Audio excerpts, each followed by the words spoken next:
student cost, and then All right, we'll look at it. I'll work it up. So hi everyone. Apologies, Russ and I were brainstorming cool ideas for summer projects while we were waiting for all these great folks to show up. So I see. Come on, be nice. Put on your cameras, so I can see some faces at least briefly. It's like this is what I'm teaching class. I'm like, please turn on your camera. Yay! Hello, Jeff. This is great. There's Doug. This is much better. Hey, Richard. Where's Zelda? You're on She's mute. sleeping. She's been outside all day, so they Ah. just got finished with a bark fest. We had all four fences that touch each other had dogs barking at each other. Yeah, we now have a good triangulation between the dog across the creek, the little dogs up the road, and the rooster down the street. Don't know what we're doing with the rooster this far in town, but anyway, so they can really bounce it for quite some time. Yeah, Zelda would love a rooster. I'll try to arrange it. I was okay with the owl. The owl's fun. The bats are okay. I didn't expect a rooster. Okay, so what we wanted to do in Think Tank today is to recap what we've heard so far in office hours. So some of you, but not all of you, participated in IPaT office hours this past week or so. And then this is also just a time to, if you didn't participate or you want to amplify a point or build onto a point, this is the time to help make sure we walk away with some good marching orders. And it's very well timed because my budget presentation for IPaT is 9:41 tomorrow morning. So anything you say in my ears right now is just going to get sucked into those slides as we make pitches for great new things that we could propose to do. I have shared a document in the chat, and I can tell that some of you have already accessed it because I see all the anonymous little critters in the Google Docs. So as we've done in the past, this is yours to type into and add comments, add your name, so I know who did it, to let us kind of work in parallel while we're talking through all this. This is the virtual equivalent to us all like posting things on the wall or writing on whiteboards together in in our IPaT suite.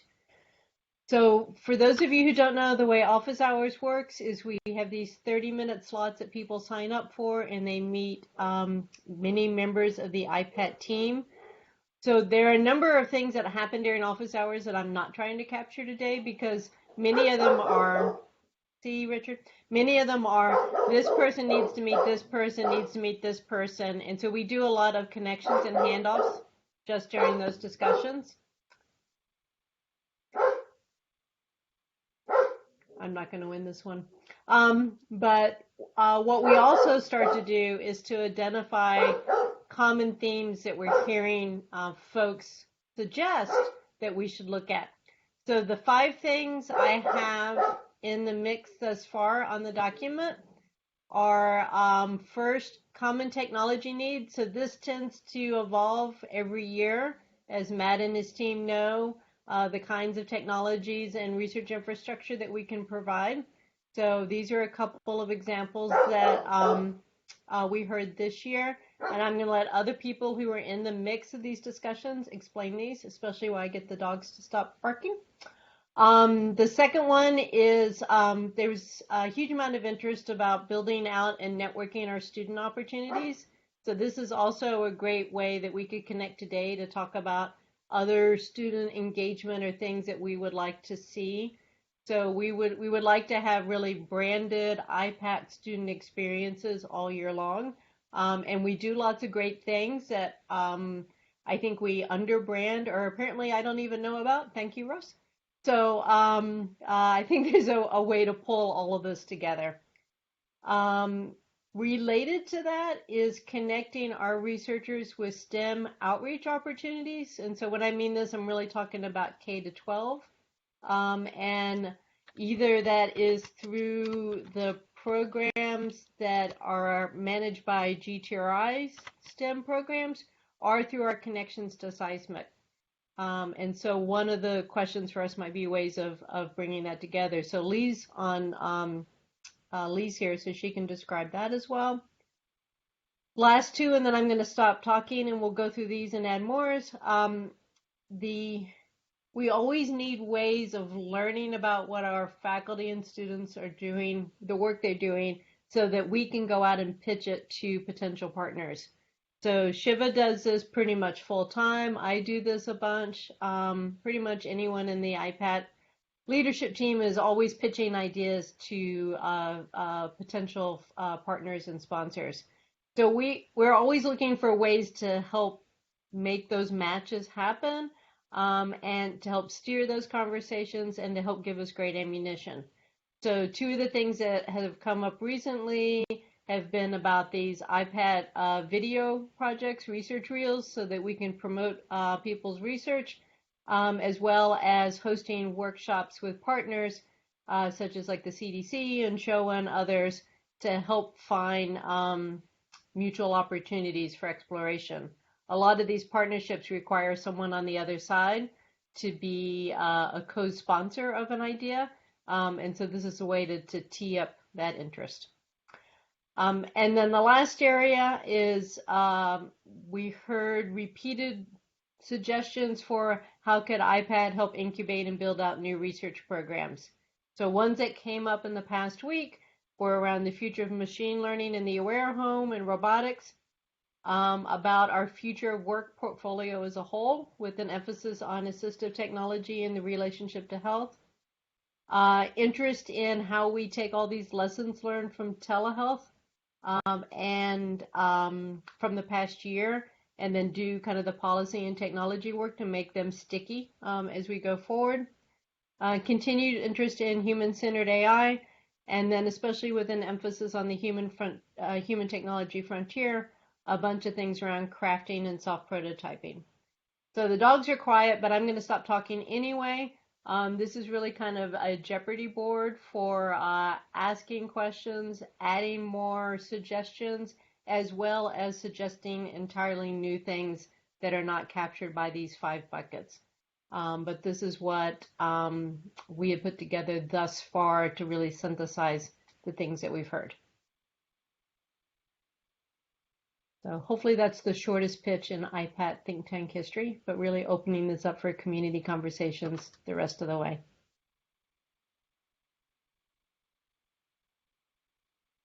So any initial reactions or questions?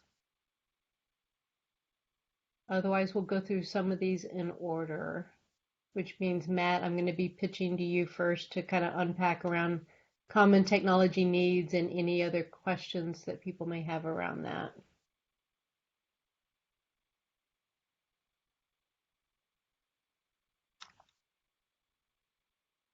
Yep, I'm happy to start with that if we want to. Go ahead. Yeah, so certainly what we heard sounded very similar. I will say I'm a little skeptical. So I want it to be true, but I'm always a little bit skeptical just because instrumentation needs are often, they seem very similar, but it's all, the devil's in the details, right? So I think there's some work to be done there to really make sure that we can agree on what it is we need. The other reality of that one is everyone's off kind of building things, specifically for their needs. Usually project budgets don't, have a lot, and some just kind of look past the actual instrumentation development needs. And so we've got a challenge there that we have to solve in terms of, kind of finding cycles for folks to work on that who can, meet with stakeholders and line up deadlines and, deliverables and things like that. So there's some work there to be done as well. I do think it's a good, it's really good potentially that we could have something that became cheaper, right, for others to use. So the upside of it seems like a great upside, and it seems like there's a growing need for, being able to do various types of data collection, whether you're deploying mobile apps or not, right? Because it might be part of what you're pushing out, but it also might be just something that's complementary to a research study, uh, and using the phone just as a sensor. Um, so there, yeah, I can see I can see the interest. I know that there's alignment with, at least in terms of the types of things people were trying to sense and capture. There's alignment with the campus life projects, um, and so I know Thomas and Moonman and Gregory and those folks have done a lot of work in this space that I think is um, complementary. Um, so yeah, I'm interested in kind of whether anybody has a strong feel strongly that there's an easy path here, because I think someone who's been doing the work might be the one to be able to say, yeah, this, like here's what we should do, right? And and better, more so than I. I mean, I think I'm on the periphery of a lot of these things, but not necessarily in the weeds.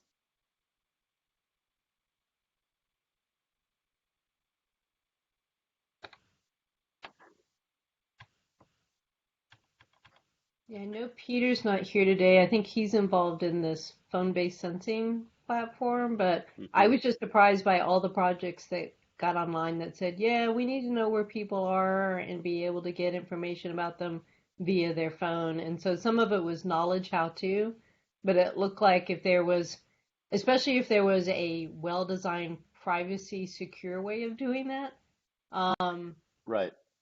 I would feel more comfortable about IPaT trying to put that out there as opposed to everyone growing their own. Um, Yeah. And I think that's a good point, that um, we really should expect to see, um, you know, greater scrutiny in, IRBs and, um, with sponsors around data handling and security and, compliance related things. So um, there's probably good reason to think that if we can uh, come up with some common ways to do things, then we're less likely to run afoul of those and have them kind of gum up projects, or worse. Did anybody else attend the brown bag a couple of weeks ago with the guys from LifeQ, the um, company that's doing wearable tracking of all kinds? Um, yeah, they have uh, a particular platform pitch, so I got to attend a right. little bit of it, and it's fire based. So it's generally around Yeah. trying to get all of that sensing into the EHR type of Right. scenario. Yeah. Yeah. So I thought it was intriguing. I mean, it was intriguing, some of the work they're doing, uh, sort of pitching themselves as the alternative to Apple in one sense. Like we're the we're what Apple Health is trying to do, except for every other platform, right? And it's interesting, but it also there are really some really neat projects around things like early COVID detection and uh, stuff like that, looking at all these different markers and signals. So anyway, I'm just thinking about it as I know they were here. Obviously, there's relationships with people at tech in some sense, and I don't know if they are somebody that should Shiva be having conversations with to try to pitch some kind of projects, right? Because there certainly seems to be opportunity and a lot of overlap with the things we kept hearing coming up last week about, oh, we just want to use wearables and phones to tell us all these other things about people's mental health and physical health and activity levels and et cetera, et cetera, et cetera, right? And so I feel like this thing keeps coming up, right? And there's lots of activity in it, lots of interest in it, and there's um, you know, as Matt was saying, there's a lot of ground we can cover here, but there's probably also some industry partners we should be looking to engage with as well. Yep. And I know that partnership is via Mark Bronstein because they're an early Right. fire. Mark did the introduction for them. That's right. Yeah. Yeah. So early fire proponent. But that relates to the fire class, um, which I think, well, Mark owned it, then John owned it, and now I'm not sure who owns it. I have competing dogs now. Yeah. I think it's still John.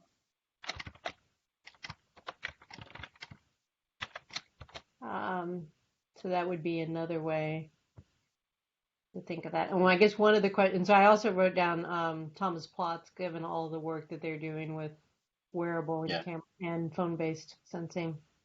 Yeah.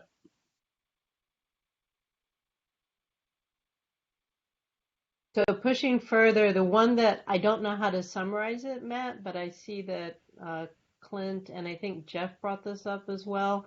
But there was this notion of how to do IT backend support for all of us that are working on web-based services or app services. Right. So data management, account management, use analytics. Um, it quickly got into a geek tech territory that I didn't know. Mm-hmm. But it didn't sound like a repeating need in the group. It did or didn't? I thought it did. It did. It did. Okay. Yeah. Yeah. No, I think this is another place where, if we're willing to, um, pick some paths that we can, agree on, then I think, yeah, there's some opportunity there. Countly is the service that you all using for the CEP project, but it was done in such a way that it can be used for any project. So I think we'll be looking at, you know, I think what we're looking at are what are the kit of parts, if you will, that we can kind of standardize around, and then what are the models for how we put those together if we know that we need to, be compliant, or if we know we need to integrate with um, different things. So yeah, I think there's work there to be done, and to be honest, it's kind of consistent with we've been we've been working really hard in research operations to try to emphasize a little less on things like virtual machines and underlying storage. Ideally, we're working our way out of those types of jobs and more towards things that are services that are aligned with what's going on in the research side. I don't think we get completely out of operating systems and storage, but you get the idea. So yeah, we need. I think for both of these things, the common element is we have to figure out how to buy cycles and partner with folks who have the expertise to bring to that. We can hire students as well and kind of co-manage them, but we do some of that. Russ has done that with sea-level sensors. That's how we've been able to do some of the things with that project. That's a good model for us, I think. So. We're about a month away from starting the login, build your user for the web tool. So I want our student to talk to you and make sure that we're starting that up in a way that's consistent with other projects in IPaT and also easy to take care of after that one student is gone. Yep. I'll settle for capable of being taken care of. Easy is not possible, but Well, he's done easier. wonders.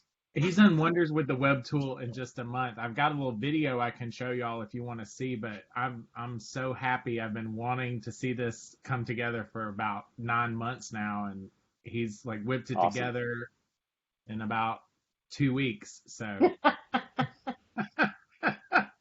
so I'm also very impressed with this student. So I'm trying to see what other projects we might want to keep him around on because he seems to be very capable. So Very cool. Very cool. Yeah, no, that's great. What's he doing this summer, Clint? I'm not sure, but I can ask him. We have him through like right up to the end of the summer scheduled. So So this is the perfect example. Another sounds like another great example of we want to be able to compete with whatever else they think is cool as a summer internship. So let's yeah. So, Clint, are you saying you have him through the summer or right up until the start of right the up summer? until the summer. Okay. All right. Let's figure out how to find some more projects for him. Other things on the tech, and I think so to say Jeff, Peter, and others. Part of what is the undercurrent of these discussions is that at the end of the fiscal year, you're guaranteed to have feast or famine. So there's always either a little too much money or not enough money. Um, Georgia Tech, we actually may have, because of end of year finagling with the state, extra funds laying around. So now there's a scramble for, quote, shovel ready projects. Um, so if anybody has some time between now and the end of June for some shovel ready projects, I think the people part is part of the challenge. I know Brian's laughing. It's feast or famine. So I'm gonna chime in here too. I'm not sure if this is the right place or even a common need, but the home platform and stuff that we're working on for CEP with the AWS side of things, and we've got the People Power site license, but we're still trying to figure out if that's going to be useful beyond just our project, I guess. Anyway, does that belong in this area?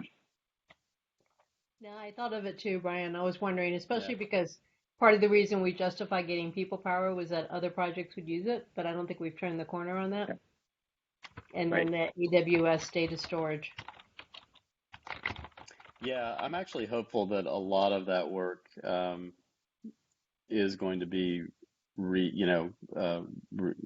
reusable. That's certainly Brian and I have been talking about that for a long time with the respect to technologies in the home. And I think the AWS IoT stuff, once we kind of have that done, it'll be a good model. With all these things, it still does come down to, how do you maintain them and support them, and are they the right thing for the next project? And that's the part that I want to believe it. It feels like we need a critical mass of projects that are committed to these things for that to become true. Is But that done through like some kind of seed grant or I don't know.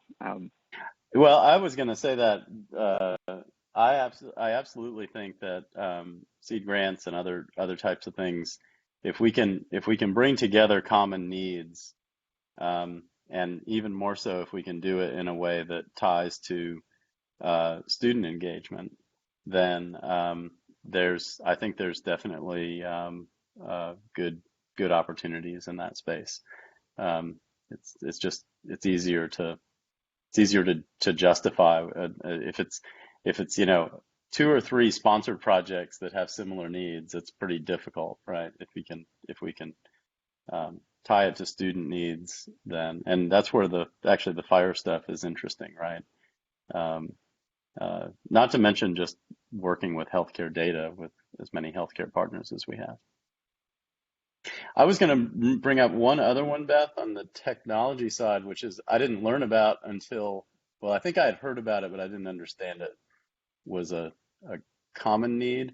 But I think I saw Jeff was on, and I talked to Jeff and Peter and Scott earlier in the week, and they've got fiducials set up in TSRB, and it's interesting to start thinking. It's in the hallways. It's not just in the labs, and so it's interesting to start thinking about those things as infrastructure, right? And what are the other things that would go along with that tend to fall on the project side of things, right? We put them up, you know, but what would it mean to kind of build that out so that it's more reusable for other projects very quickly? Um, and I don't know, I'm kind of just tossing it out there because there's other people on the call who know a lot more about it than I do, but it's just curious to me whether or not that would be useful as a shared infrastructure that we could leverage and maybe maintain over time. And are these like QR code type of things? These are similar to the ones that Blair has up on the second floor. It's the same company, actually, but they're unfortunately proprietary. Not to say we couldn't figure out how to use them, including the ones that are still on the second floor. But they're circular fiducials that you can aim a camera up at the ceiling, and you can figure out where you are from that. So you can get how does the location mapping work? Well, you'd have to have a database of where they're placed, but you can build. So I think in the case of Blair's, his are all mapped relative to one another. So you only need to align the origin fiducial to the floor plan, and then that's all you need. The ones that we have are isolated, so you have to have a little bit different type of database, but they're also referenced to like the floor plan. That's how we're building out ours. Yeah, my student area is actually Blair's old lab on third floor, so we got a ton of them all over the ceiling.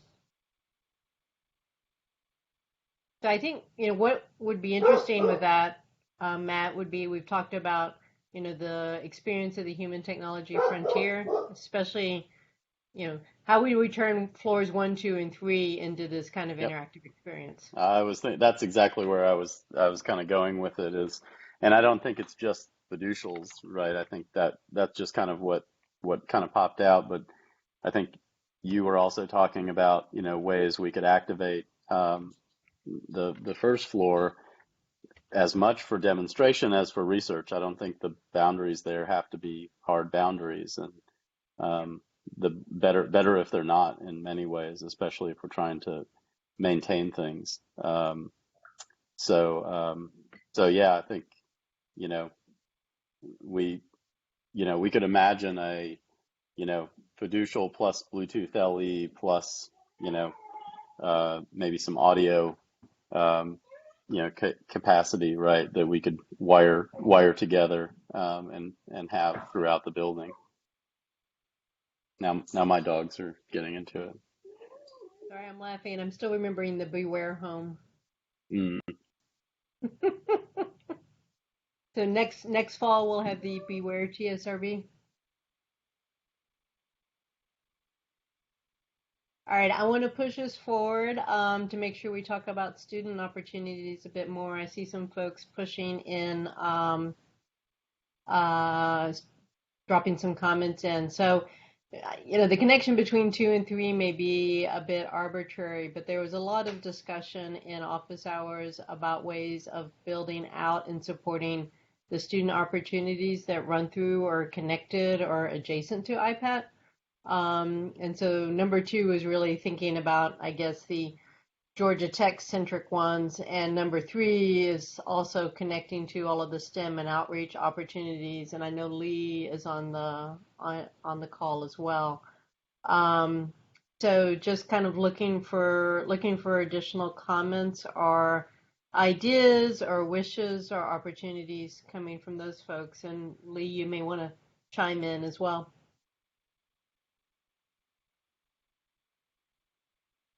I'm Here here. she is. Yeah, Yep. I'm here. Sorry. So we're already doing some really cool K-12 STEM stuff with some of the folks on this call, but we also were introduced to, even when we're talking about crafting, we're talking about non-traditional ways to teach about computer science and math, and have all sorts of ideas to follow back up on with several folks yesterday. We're looking at proposal ideas to evaluate kind of the effectiveness of some of these ways of teaching STEM comments, as well as working with the Department of Education, who's also very interested in this, especially as we reach kind of the student population, the teacher population who we haven't traditionally reached at Georgia Tech, so underserved populations. And just in general, our outreach opportunities, there's a ton there. We had Magnus was on today with robotics on the sloth robot, and I think we had, 1,500 or so students on the call today. So it was a great call today that we did with the teachers and students from all over Georgia. So it's just got my mind, internship opportunities. We have 50 interns that I know of, high school interns coming on this summer that we're planning on so far. We had almost 400 students apply for those 50 slots. So you're talking about undergrad and graduate student opportunities, the same with the high school students. So lots of opportunity there and great ideas. And now I think we can just start pulling some of those together and seeing what we could do. And the state's really turning to us as well to see how we can partner with them to help and then increase the STEM capacity throughout Georgia. So I'm excited. Lee, is the plan to bring those 50 on campus, like in person? No. Okay. We're going to be virtual again.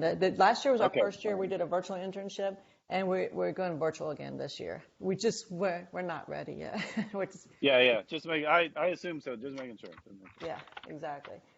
But it does give us an opportunity to explore in the future virtual internships, even when we're in person back in Atlanta with schools and with students across Georgia. So, but we're virtual again. Yeah, obviously there's potential accessibility for students in Valdosta and Albany and wherever else that couldn't otherwise commit to being there, which is nice.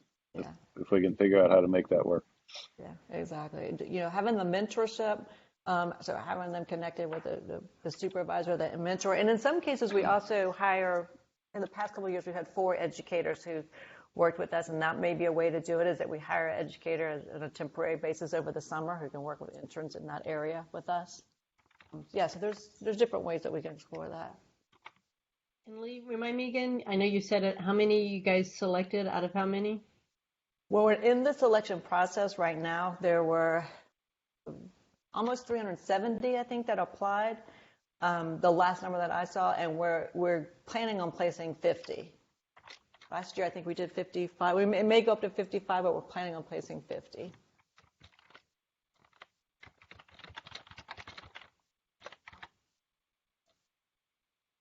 Yeah, I'm just trying to figure out if there's any way to scale or connect or just leverage from learning from that process. Well, it's interesting because when I spoke with GCMI, and it wasn't Sherry, I can't remember her name off the top of my head. They've been looking at doing an internship program as well, but that's why I'm wondering if we could partner with some other departments or organizations to help scale and build that internship program. I'm sure there's some programming that we can all share, because we try to do things like tours, which are now virtual tours, or opportunities for them to learn about different departments and learn from other students at Georgia Tech. So I think there's some things that we could build that we could all share and leverage that opportunity. Do you have like a how-to guide, like, so you want to be a mentor, like what are the requirements? Yes, we do. Yeah, happy to share that. So and it's always changing, because when Yeah. Georgia Tech went virtual last year, there were all these things and nobody even we didn't know what we were getting into. You're into it, right? But yeah, we have the latest as of today that we know. Ask me next month, we'll figure something else out. But Yeah. No, I was just trying to figure out how to build out, like you said, like the GCMI folks, right? How to say, all right, you guys want 10 interns, this is what it would look like, right? Yeah, absolutely. We can do we can do that. Cool. And then, but you're really now doing things year round, especially, and you anticipate next academic year to look like that too? In terms of, look, what do you mean in terms of? Like STEM outreach. I mean, it used to be like the focus is on the summer and then the summer camps, but now with D2D and the other programs, it's really a 12-month operation. Absolutely. And it actually has been even busier because people are looking for more content. They've been more limited, haven't been able to go into the classrooms or their schools or their labs, for instance. So that's given us an opportunity to even participate more with other schools and teachers. We've been busier since we went on COVID lockdown than we have in a long time, I think. And I think it's just that'll continue with hopefully the ability to get back into schools and have students back in our labs as well. We have a combination between the two. Awesome. So any comments or questions about that, as well as in the mix, the Georgia Tech student? I don't know if we have some folks on the call who run VIP teams. We certainly have lots of CIC experience on the call. I think Zaren's on the call, who runs the Inclusive Tech Entrepreneurship Program. So what would it mean for us to combine, connect, better support these kinds of programs?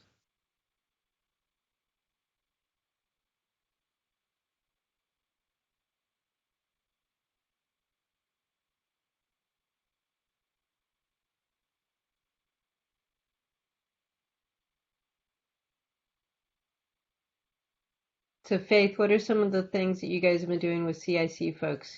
Because we're all virtual now, right? So you guys have been doing like chats?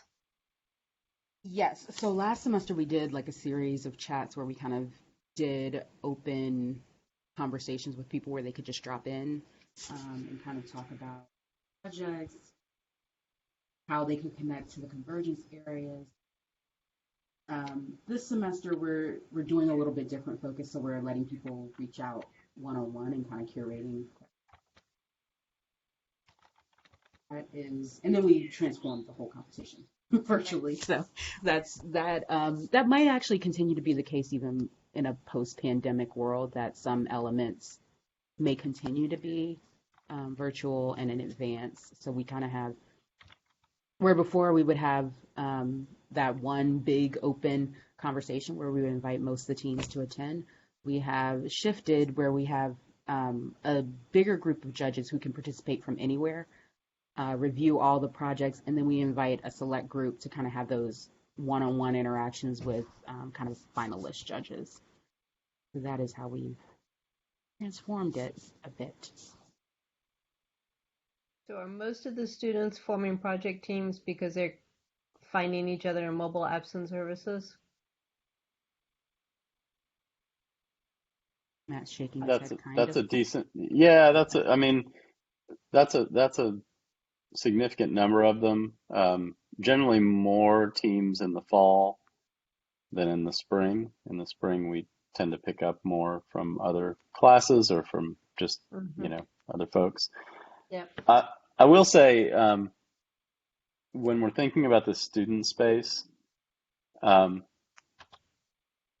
so I don't disagree with anything you're saying about kind of common kind of models and needs, but I would actually, I don't know how other folks experience this, but I would say the biggest challenge we have is on the communication side, right? And really and I think tied closely, so it's both who and how to connect with students, but then it's really the nuances of that communication and being in the right channels and things. And so I think some capacity there that isn't necessarily CIC specific or VIP specific or any of these any of the summer internships. I think just to having some capacity there, if I could put my finger on like one thing that would benefit us as a community, that would be it. And but that said, I have no idea how to do it. I'll take any of the technology problems I mentioned earlier over that, because for as long as, I don't know. It's a really hard problem. I think COVID makes it, I don't know that it's any more difficult, but it's different, right? It's different. So anyway. No, You're that's exactly helpful. right, Matt. I'm sorry about that. This is something that's been for years, and an issue. Maybe Yeah. this gives us an opportunity to try to figure out new ways to think about how to create that kind of that awareness, knowledge, of all this. Yeah. And I'll say that I'll just give one anecdote, which is the before CIC, we did a competition with a major partner who spent a lot of money on marketing and prizes for the competition we did with them. And the kickoff event, we had plenty of people who came to the kickoff event for all the swag and food and whatnot.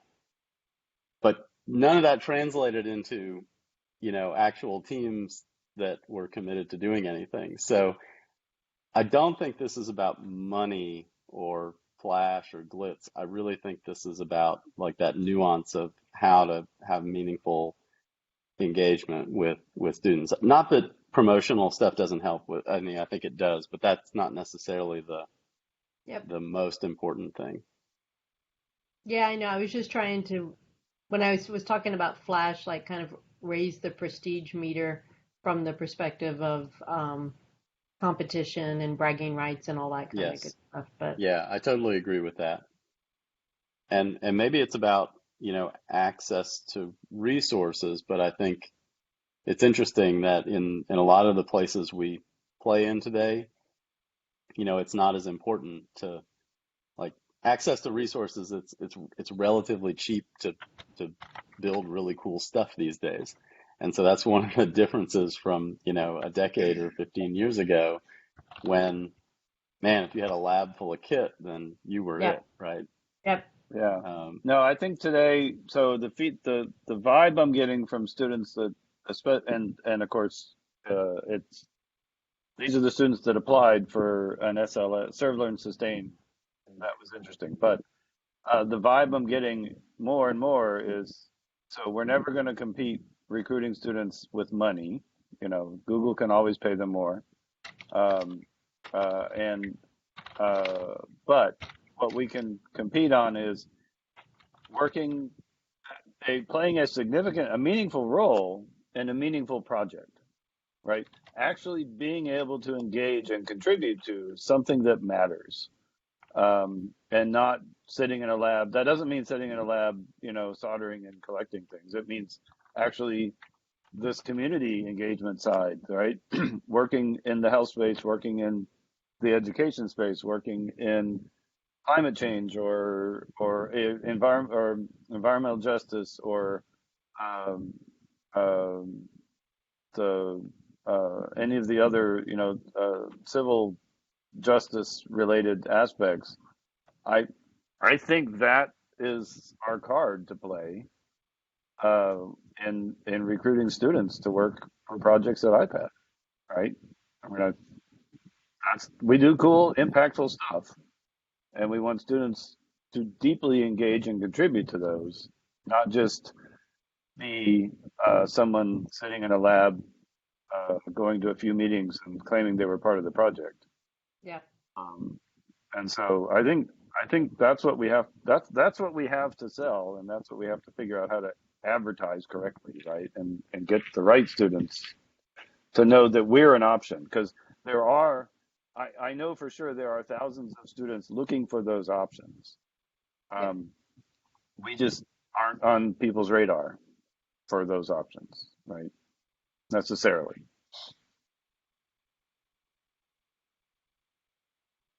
Yeah, and I also just think that there's something, well, especially this summer, right? If you're gonna sit behind a virtual, if you're gonna do a virtual internship, might as well do the virtual internship where you can also have some local experiences as opposed to just being connected to the mothership from your bedroom computer, that kind of thing. Um, I don't know, Lee, how you guys are wrangling that, but it seems like locality could actually play an advantage. It's actually a big part of what we're talking about for next fiscal year, about how we're trying to do things more in different regions through the state, tying it to research and projects that are happening in their own backyards or their own communities versus everything that's been happening here in Atlanta. So we're in the midst of kind of putting together our plan for next year around that very theme. I like that. So Zarin, I wanted you to jump in to talk about the ITEP, because I think that's another way of this notion of meaningful roles and meaningful projects. So these are students with disabilities and underrepresented minorities, but it's through the lens of an entrepreneurship program. Sure. Thank you, Elizabeth. This is actually a grant from New America Foundation and specifically from their Public Interest Technology University Network Challenge. So the discussion around being part of the meaningful project to do a meaningful task or work, I think it fits perfectly with public interest technology. Definition of public interest technology, what is the aim behind it? It's all about trying to understand how to design and work with the technology in a way that it doesn't create any barriers for specific audiences. And it definitely includes not only technology, information, knowledge base, but you have to also incorporate public policy side of the things to make sure what you are creating, what you are building is in line with the real life applications or how things really work in the real life.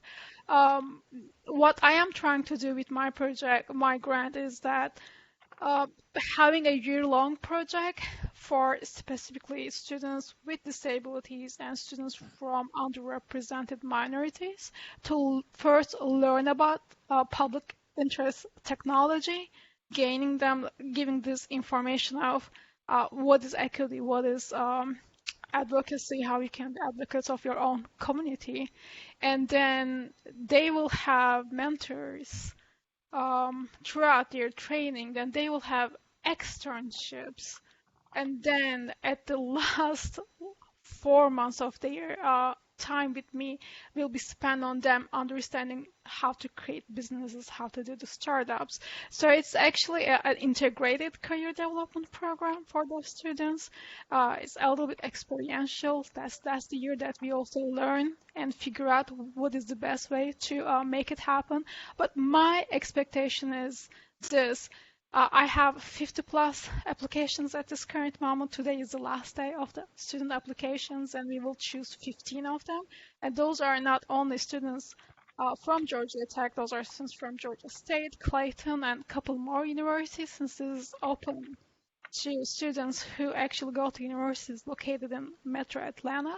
My hope is that they will learn how to work technology to serve the greater good, utilizing the knowledge of public policy. And at the end, we are going to offer CreateX startup launch admission to the ones who are successful. So out of these 15, even if only 3 of them are actually launching the companies who are under PIT, who is doing something valuable for disabled community or for African American community, that's going to be a great win for me. So that's very, very briefly what I'm trying to do. And you are right that I'm really looking for IPaT to show me the way, not only reaching out to students, but also communicating with other centers at Georgia Tech who are also focusing on either entrepreneurship or the social entrepreneurship or social work. Those kind of things. That was the reason I joined at the very valuable office hour. That's terrific. So it'll be interesting. You got your 15. Lee's going to have her set. Do you guys compensate mentors? Do you train up mentors? How do you develop mentors? So the first thing we look at was they are either in the entrepreneurship area or in the government, since Pete also speaks too much about how to work with the government for their technology focus, and also the first criteria was if these people have this inclusive tech background, or if what they do with their businesses is actually for the meaningful work for the others. And then we also changed the focus, going with the ones who are actually interested in saying yes, since I don't think I have too many people saying yes to this. At this current moment, we have, I guess, 7 mentors listed. Some of them are fitting perfectly with the agenda. Some of them are perfect in terms of launching their companies or whatnot. I am compensating a very small amount to mentors, and what's going to happen, we will have a training session first, discussing what is expected from them. And throughout the way, we will have checkups, seeing how it's going. And at the end, we will have an evaluation to also let them evaluate the whole experience with the program. Those are mentors. Mm-hmm. Lee, does that sound similar? Very similar. So we're also the same thing with the orientation training, lots of regular check-ins and throughout the process. But also provide a charge number or provide funding for the mentors. It's not a lot, so you're not doing it for the charge number or for the coverage or the funding. So you really have to want to do this. But yeah, we do also provide some coverage, some compensation for the mentors as well. To just follow up what you said, Lee, I actually had a couple of them saying they don't need money to help with the project, which is pretty cool. Yeah, exactly. Mm-hmm. Absolutely. That's my experience, that it wasn't an expectation on their side. Exactly the same. That is exactly the same. It wasn't an expectation. That's why, even though we couldn't do a lot, they're not asking for it, right? They're just, if they get it, that's great. They're happy to get some. Exactly. Yeah, and I know, especially for people who are, if they're in the for-profit or even in the government space, it may be more trouble than it's worth to try to figure out how to take compensation. But for folks inside GTRI, having that charge number allows you to protect those hours, I think. Yeah, exactly. So Cynthia, I know you work with like the Freshman Leap seminar. Yeah, GT 1000. Mm-hmm. Yeah, I just was wondering about your perspective on our Georgia Tech students and what motivates them, what they're looking for, how to support them. I suspect you may hear from them after you run their seminar. Yeah. So a lot of the students that we spoke with this semester, well, last semester, and the semester before then, they were looking for research opportunities, an idea for them to GTRI. But when I mentioned IPaT, they were like, well, what is an IPaT? So again, that communication, letting the students know who we are and what we're doing is important.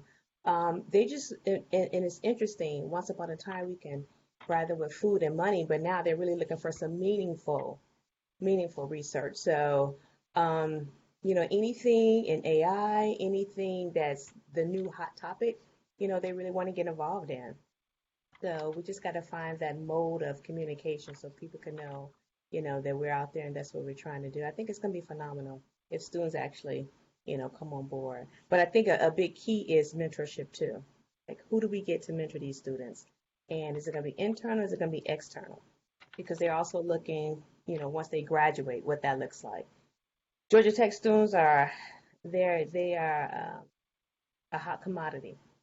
So we are competing with the Googles of the world, the Apples of the world, the Ubers of the world. So we just want to make sure that it's something that they can be useful and impactful for when they graduate. I guess that's a question to like Clint and Jeff and Russ and Brian and folks who are our soft money research faculty. Like, what is that compensation point that would help you protect your time to be able to work with students over the summer? I don't know, Lee, what you do, but I wouldn't want to go back to our research faculty and say, hey, on top of everything, including, maintaining funding yourself full time, like, can you be a mentor? So I'd like to figure out how to build that out from a resource perspective if folks are interested. Not just expecting that everyone's just going to step up and do it because it's the right thing to do. Lee, what do you guys do on the GTRI side? The other thing I was thinking, Beth, about that is it might be good to kind of start as kind of a pilot and then think about how to scale and Oh grow yeah. that, and that will kind of help that. So our funding for the internship programs comes from our state of Georgia funding. So we kind of look at, so the students are working with us about 24 hours a week for 5 weeks during the summer. So we try to provide at least 8 to, it always comes down to what's left on the budget, right? So 8 to 12 hours of funding for the mentors to work with the students over the week. Generally, they have 8 hours a week to work with the students because other times the students are on their own doing their work, and then the mentors have there's never one-on-one time because they're minors, but two-on-one time that working with them. So 8 hours a week at the minimum working with the students, and then up to maybe 12, a day and a half, 12, 14 hours. And then for how many weeks? 5 weeks. The students work 24 to 30 hours over those 5 week period. And for the mentors, does that like branch out to be 6 weeks because they do the training and orientation beforehand? Yes. So there's some time in the spring before that because there's required training and there's compliance and things like that. Because these are students who are high school students, right, and non-Georgia Tech students. So there's a little bit more with the youth programs work. So yeah, there's some time in the spring just ramping up for that. And then time during those 5 weeks, and then a little bit of time afterwards as we wrap everything up and reporting. Russ?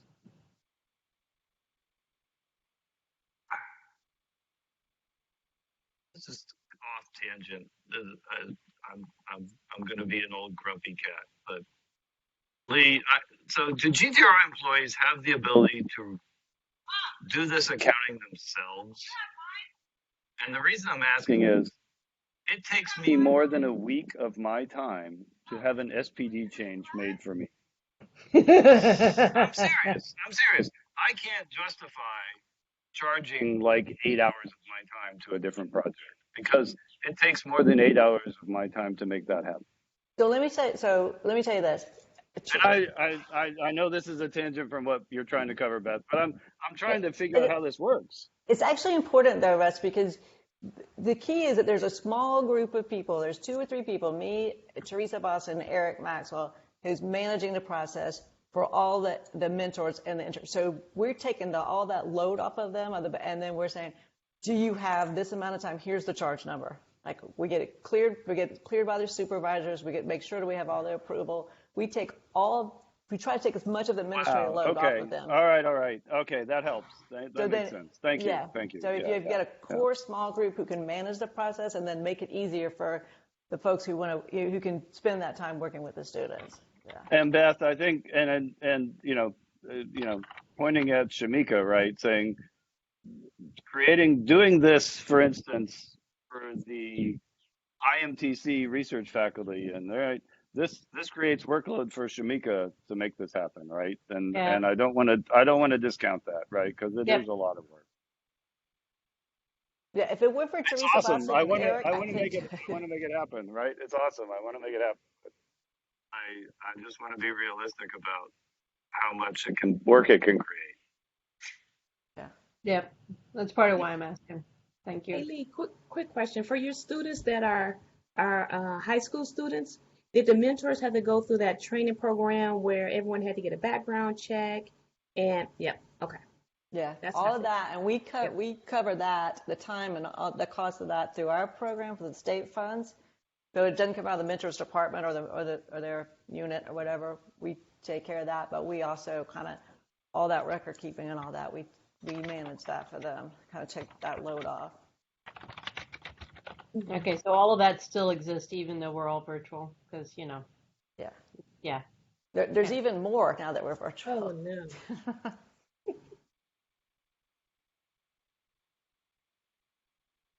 All right, I want to be respectful of time. As we said this morning, Zoom fatigue is real, including Blue Jeans fatigue. So we've got lots of other things that we'll keep working on. But I wanted to, there's some folks here that haven't necessarily said too much the whole time. So if there was something you wanted to make sure got on the official record for office hours as we work through everything. My screen just went blank. There we go. as well as just to know that these are long-term conversations. I think the bullet item number 5 about building not new research programs, each one of those is a think tank in and of itself. So can work with Faith to, I think we've even had one on future of work already. So continuing that's on our radar of continuing to build out faculty knowing each other and then finding ways to build out those research conversations. So I'm not pretending that one doesn't matter. But a lot of things in 4 and 5 we will pick up with our regular scheduled IPaT activities.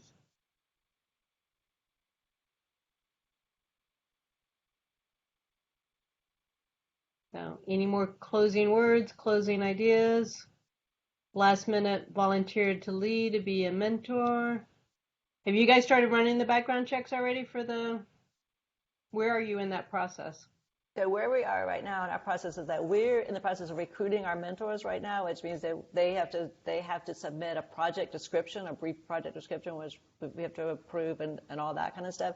And then once that happens and they're accepted, then the training and the code of conduct and the background check. HR actually does the background check. We don't do it, but we get notification when the background check has happened and then they pass so that they can be a mentor. So we're right in that process now because that's going to happen through March. As a matter of fact, I just got out of that meeting. Through March and early April, we'll be finishing up selecting all the projects and the mentors. And as you're approved, then they start interviewing the students. So that's all kind of happening real time, right? Okay. And then what are the 5 weeks? When do those 5 weeks happen? Start this June 12th, I think, is the first week. And then they run, with the exception of the July 5th week, because we don't do it during July 4th. Why did I lose you? With the exception of July 4th.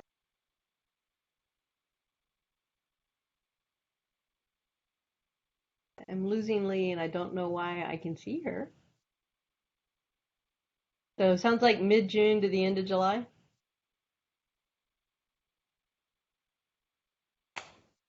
All right. I don't know.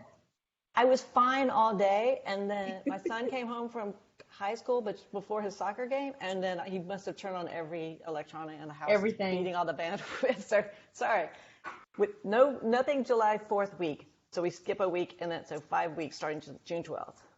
Okay, cool. That's completely right across my fiscal year boundary, but I'm going to ignore that for right now. Yeah, exactly. There's that. Yep.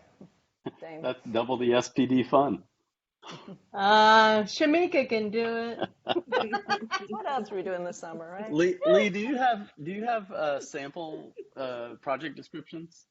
Yes, I can share. They're very short and sweet, but it gives you an idea. And we want to make sure there's no biological agents, or we got to be very careful safety. But I can share some examples with you. That'd be great. Okay. Yeah, I'd be interested in that. And are you resource limited with the funding for where's the resource limitation? The management? Certainly not the student applicants. It's really the mentors. We have to make sure we have enough mentors for the students and we approved projects. And then obviously we cross fiscal year, so that helps split up a little bit. So I can, stretch it out. If I think I'm going to run out this year, well, the program continues next year. So it's both a matter of budget and how many mentors we have for the students and good projects. Okay. All right, we will continue this offline when your son is not taking up all the bandwidth and my dog isn't telling me that I am done for the day. She's getting ready to leave for soccer, so she's all good in about 15 minutes. I'll be done by that time. All right, appreciate it. Faith, you remember our commercial for next week? Or if not, I can scroll to it. Nope, that's the wrong month. So next week we have Accelerating Innovation for the Cognitive Empowerment Program with Jennifer Dubo. Cool. Wow. I'm probably saying her name all wrong, things but home health meets industry. So that's innovation as a whole, industry and student innovation. A lot of student teams have been working with that program. All right. Loving it. Everybody go outside and enjoy. Lee, you going to go to soccer practice? No, but I am going outside. Okay. Not to soccer, but I am going outside. Perfect. I'm already outside, but my family's been taunting me from way over there, so I'm going over there. Go over there. All right, go I'm over outside there. too. I get it. All right. Nice. All right. See Bye, you. everybody. See everybody. ya.